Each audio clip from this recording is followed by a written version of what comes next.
Le Paris Saint-Germain rentre en crise juste avant d'affronter le FC Barcelone. Le Paris Saint-Germain fait match nul contre les derniers de Ligue 1 qui pointent à la 18e place avec seulement 21 points à domicile. C'est tout simplement une catastrophe, une abomination. Plus sérieusement, le Paris Saint-Germain fait match nul avant de recevoir le FC Barcelone au Parc des Princes contre le dernier de Ligue 1. Mais sincèrement, ceux qui ont vu le match, Clermont, c'était le soir de Clermont aujourd'hui. Vraiment, c'était un cadeau du football. Ils leur ont dit, allez, tenez, cadeau. Aujourd'hui, un petit match nul au Parc des Princes pour donner la confiance pour la lutte la lutte pour le maintien plutôt. Mais sincèrement, c'est une équipe du Paris Saint-Germain totalement remaniée. C'est une équipe du Paris Saint-Germain qui prend un but à cause d'une erreur individuelle de monsieur Milan Skriniar. Lui, vraiment, bon, je vais en parler après, hein. Mais je comprends pas son niveau PSG depuis un certain temps, enfin même depuis toujours en fait, il a jamais été vraiment exceptionnel au PSG. Pourtant à Milan c'était plutôt pas mal. Le PSG qui surdomine Clermont. En fait sincèrement, pour la faire courte, pour ceux qui n'ont pas vu le match, le Paris Saint-Germain, enfin Clermont n'a pas vu le jour à part lors du but. Et sur un coup franc dans mes souvenirs en deuxième mi-temps. Sinon, à part ça, Paris aurait dû marquer 3 buts. Paris a des XG à 2,84. C'est quasiment 3 buts dans le match. Paris touche 2 fois la barre. Le gardien fait aussi 2-3 bons arrêts, la gardien de Clermont. Du coup, bon, on va commencer directement comme d'habitude par le cas par cas, mais ça va être assez rapide parce que moi, c'est sûr. Là, dans le match, il y a peut-être 3 joueurs qui m'ont vraiment surpris, on va dire. Bon, Tenas, il fait un match, il prend un but. On l'a pas vu du match, Tenas. Quand je vous dis qu'il n'y avait pas eu d'action, je ne sais pas si je peux voir les stats en tir. Alors, le nombre de tirs, 6 tirs de Clermont, dont 3 cadrés, dont du coup le but cadeau. Et Clermont, au niveau des XG, c'est 0,28. Donc, c'est les grandes chances de marquer, il y en avait 0. Et juste le but, de but cadeau de Skriniar. Sinon, Tenas, du coup, on l'a pas vu. Mukiele, je vais revenir rapidement sur le cas Mukiele qui sort très très frustré. Et sincèrement, je pense que la réaction n'est pas la bonne. Enfin, dire la vérité, parce que tu vois que le mec sort très énervé et tout. Mais tous ceux qui ont déjà joué au sport, au foot, tous ceux qui ont déjà fait du sport, que ce soit en club, que ce soit où tu veux, enfin surtout en club dans ce cas-là, quand il se passe des trucs comme ça, limite injuste, quand tu sais que tu peux jouer, que ça te fait sortir, ça fout la rage, faut dire la vérité. Surtout que Mukiele, du coup, à travers ce match-là, il sait que contre le FC Barcelone, c'est mort d'avance. Déjà qu'il joue très peu, en plus aujourd'hui, il a joué seulement 13 minutes là. Il sort sur blessure, on ne savait pas vraiment ce qu'il a. Il était ouvert, beaucoup de sang au niveau de la bouche, mais il avait l'air d'être prêt pour rejouer. Malheureusement, il a eu une réaction. Moi, sincèrement, sa réaction, je la comprends. Certes, c'est pas la bonne, mais moi, je la comprends et je n'en veux même pas. Parce que à sa place, je pense que 99% des gens auraient réagi de la même manière. Parce que ça fout la rage. Tu joues jamais. Il y a l'un, si ce n'est le match le plus important de ta saison qui va se jouer dans 4 jours. Ça se trouve, tu fais une grosse perf. Tu peux rentrer dans la tête du coach et va se dire, vas-y, peut-être que je vais le mettre titulaire ou au moins je vais le faire rentrer si je vois qu'il y a besoin.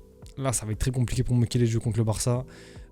Grosse force à lui parce qu'il a eu une saison compliquée. Après, je sais qu'il n'est pas exempt de tout reproche. Il y en a beaucoup qui parlent de son extra sportif, comme quoi il aime beaucoup la nuit parisienne. Ça, je ne vis pas avec lui, je peux pas savoir, mais peut-être que ça joue dans les choix du coach. Danilo Pereira, un match correct, je vais passer rapidement dessus. Milan Skriniar, alors lui, il faut m'expliquer qu'est-ce qui se passe depuis qu'il est au PSG. Skriniar, depuis qu'il est au Paris Saint-Germain, il est méconnaissable et encore plus depuis son retour de blessure. Ceux qui ont vu le match contre Marseille, on a vu s'il a joué quoi, 15-20 minutes. Sur les 15-20 minutes, il n'a pas fait une chose de correcte. Aujourd'hui, il sort à la 67e, il fait un match à l'envers, mais totalement. Limite Zagué qui est un Titi qui fait sa première apparition en pro. Il a fait un match 10 fois au-dessus de celui de Skriniar. Et le but qu'on se prend, c'est clairement de sa faute. Il fait une erreur catastrophique. En plus, peut-être qu'avec un peu plus de vivacité, en étant moins lourd, peut-être il peut la dégager la balle une fois qu'elle arrive au niveau de la ligne. Skriniar, il fait un match à l'envers, il est lourd et il est pas serein. Quand il touche la balle, t'es pas bien.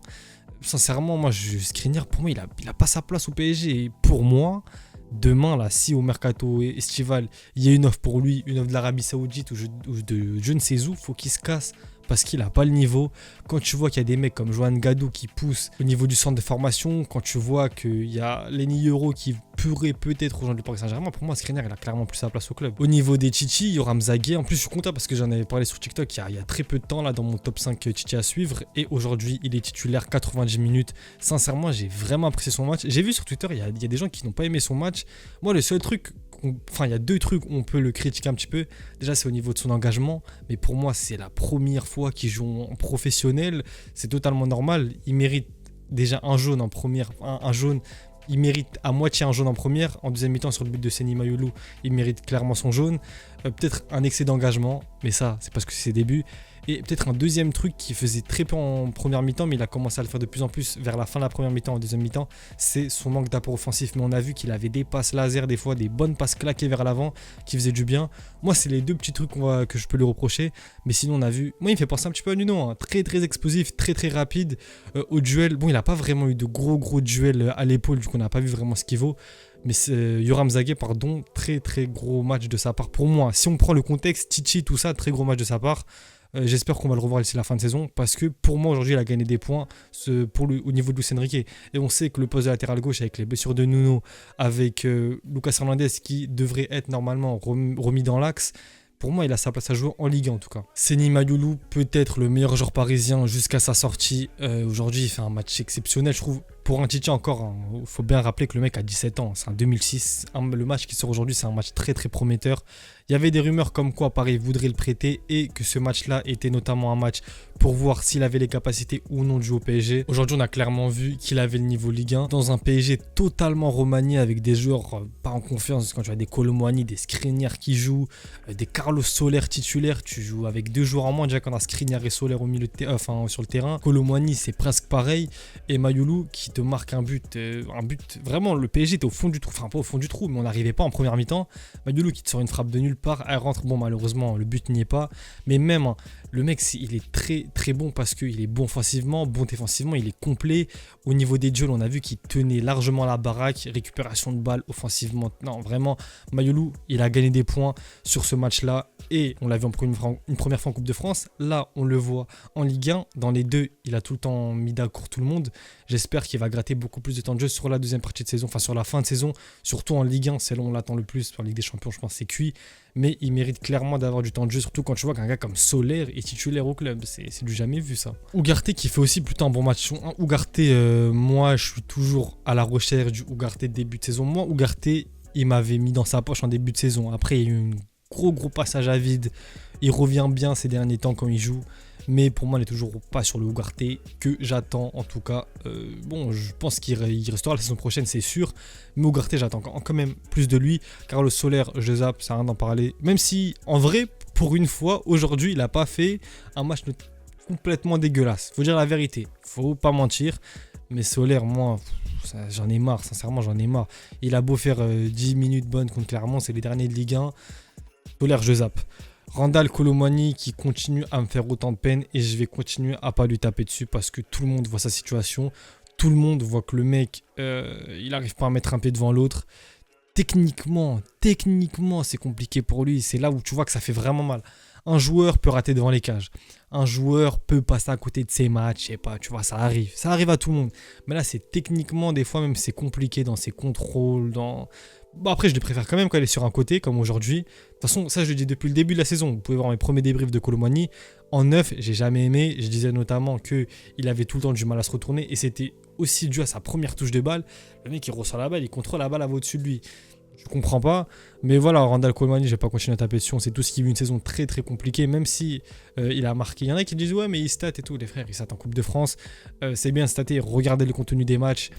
Ou encore il statterait vraiment dans des moments clutch, ok, mais là, les buts, d'accord, c'est bien qu'il marque, mais c'est pas les buts les plus importants du monde. À la différence de Gonzalo Ramos, qui lui continue sur sa lancée, hein.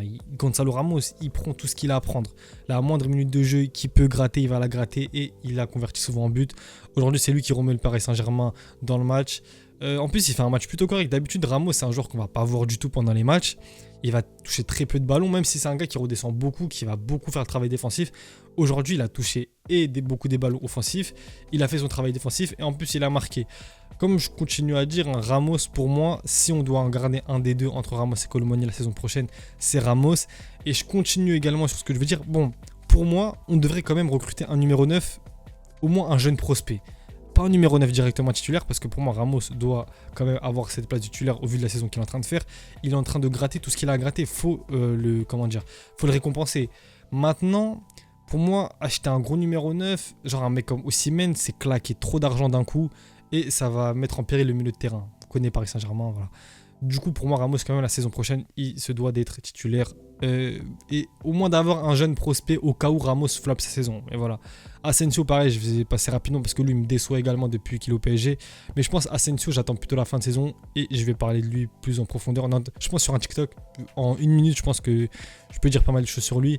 Parce que moi, Asensio, j'attendais beaucoup plus de lui quand il a signé au Paris Saint-Germain. C'est un joueur, bon, au début de sa carrière, il a été vraiment propulsé très très loin. Au final, on a vu que, notamment à cause de sa blessure, ça n'a jamais été le Asensio qu'on nous avait promis. Mais moi, au PSG, oh, le chat qui veut parler également. Je disais du coup qu'au PSG, je m'attendais à Asensio super sub qui est rentré, qui allait faire la différence. Ou, comme dans les matchs de Ligue 1, là, comme ça, où il est titularisé, au moins Asensio qui serait le patron de ce groupe de pas titulaire, mais presque. Au final, c'est rien du tout. Asensio au PSG, moi, pour l'instant, je suis déçu. Est-ce qu'au niveau des remplaçants, j'ai un truc à dire? Mon Kylian qui rentre, qui fait une passe D. Kanguilny, on l'a pas trop vu. Achraf qui fait un match correct, même s'il y a eu pas mal d'erreurs et tout. Et Marquinhos, qu'on n'a pas tant vu que ça. Maintenant, le prochain match, Paris Saint-Germain, FC Barcelone. Je suis hype sa grand-mère et je suis vraiment content. Ce match-là, il n'y a pas vraiment de choses à retenir pour le Barça. Ne serait-ce que le Paris Saint-Germain continue au niveau du mental à tenir les matchs. Le match n'est pas fini jusqu'à la 90e. Jusqu'à ce que l'arbitre siffle même, j'ai envie de dire. Et ça me fait plaisir. Maintenant, c'est un match, il n'y a aucun truc à retenir pour le FC Barcelone, ne serait-ce que les titulaires. Je pense qu'on a déjà une équipe titulaire qui se dessine un petit peu. Bon, Skriniar, tout ça ne jouera pas. Je pense que Marquinhos a des chances d'être titulaire, même si je vois plus une défense Hernandez accompagné de Beraldo. Après, Marquinhos titulaire, ça me choquerait pas. Milieu de terrain, je pense qu'on aura le milieu habituel, hein, avec un Fabian Ruiz, Vitinha et potentiellement un Ousmane Landis à voir, ou peut-être un Zaïre Emery s'il revient de sa blessure là. Sinon l'attaque, ça sera Mbappé, Barcola s'il peut revenir, ou Dembélé, ou sinon Mbappé, Ramos, Dembélé, je pense. Pour l'équipe, et en défense, bon, il y aura Kurzawa. Wouh, qu'est-ce que je raconte? Nuno Mendes, parce que j'ai lu Kurzawa. Nuno Mendes accompagné du bon vieux Achraf Hakimi et Donnarumma au cas. Je pense qu'on sera sur un truc comme ça. Bon, il y a 2-3 incertitudes, comme vous avez vu. Est-ce que Zaïre Emery va jouer ou non? Est-ce que Barcola va jouer ou non? Est-ce que Marquinhos va jouer ou non? À voir. Mais bon, très très hype du match Paris Saint-Germain FC Barcelone. Je ne sais pas si je vais faire un avant-match. Ça fait longtemps que je n'en ai pas fait des avant-matchs. En tout cas, des pronostics, on va dire. Vous appelez ça comme vous voulez. De toute façon, on verra. On s'attrape du coup pour le débrief PSG FC Barcelone, c'est sûr. Est-ce qu'il y aura une vidéo avant? Je ne sais pas. Mais restez branchés. Et branchez-vous sur TikTok aussi. Parce que là-bas, il y a des choses cool qui se passent. On s'attrape pour une prochaine vidéo. A plus les mecs.